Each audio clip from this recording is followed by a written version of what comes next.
You know, my grandfather left a message for me before he died. He said someone was going to kill him. He was delusional.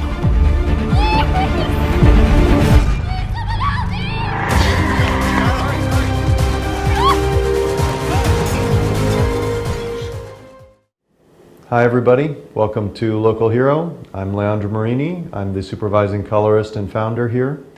And today we're going to be looking at behind the scenes of the finishing of a really unique project called Invisible. So Invisible was the first of its kind. It was a long-form, narrative, episodic VR film. We used Scratch to do all the color, minor effects, and finishing on the project. It was also finished on a desktop system provided by Silverdraft. So I'm going to grab my headset here and we'll get going. Typically what VR productions do is they light and shoot pretty flat and pretty bright to make sure that they're getting everything. The way that this is shot, you would think this is a bright, happy, sunny day. Well, this was more the way they decided to capture it for technical safety than specifically the look. And what we ended up doing with the color correct was bringing it into the world of more of a horror scenario, but pretty stark difference between this and this. There's very little that you can do to light a scene if you're really shooting real stereo VR, because you can't be anywhere near the camera with any lighting equipment or grip equipment or video village or any of that. This is supposed to be a misty, spooky day, funeral sequence, and then we just brought the mood in with a lot of blue and dimming it down and really making sure that it felt the appropriate amount of spooky. And then going beyond basic color, we got into some advanced things in some of these scenes that were kind of interesting. Like, for example, this scene, there's a shaft of light coming down on the girl, and there's a sort of darkening area over here, and that was all done in color correct. But even more interestingly is this shaft of light, which we added in color correct, sort of dramatizing where we're supposed to be looking, adding some dimension to the shot.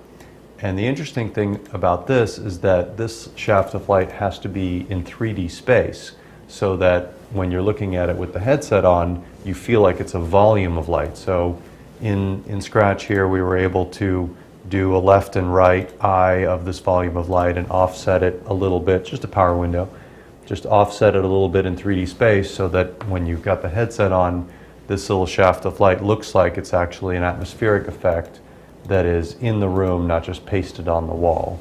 And then later on in the same sequence, there it is again, there's that light, and this is the overall color correct, pretty dramatic, from how it was shot to how it ended up looking. We also magnified a little bit the effect of the sunlight coming through the window, so we end up with this nice moody scene. In this scene, there happened to be a seam coming right down along her arm, and in stereo you could see a little bit of issue there. So we just went in and grabbed a little patch of the background, froze it, and cloned her arm a little bit so that we got a nice clean edge.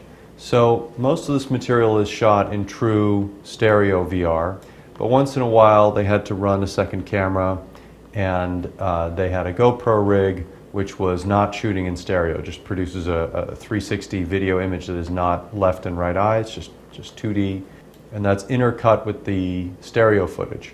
In this case, we took the sky and deep background back there and just moved it, pushed it back in 3D space, and then took the face here, even though it's animating and moving, and just created a sort of a little bit of a 3D volume and pulled it forward in 3D space. So the end result when you have the headset on is that this 2D shot now has a real 3D feel to it, a real volume to it, like a 2D to 3D conversion. It's pretty basic, but it's convincing. So the last stage of what we do was noise management, grain management basically. You know, they've done something really interesting here where you can see back there they've got a big light out there that's adding a lot of mood, but also creating some exposure here and some moonlight shafts here. It's really interesting. And even with all that, any camera system, be it an Alexa or a Jaunt camera or anything, is going to have some grain and some noise, especially in low light scenes. So in the case of this shot, I can see that there's some grain moving around in the walls and stuff like that. We would just go in here and degrain. Of course, we can just pop our headset on, and inside the headset, this is very prominent. You can really you can see an incredible quality difference between the grainy version and the degrained version. It doesn't really affect the quality of the shot at all.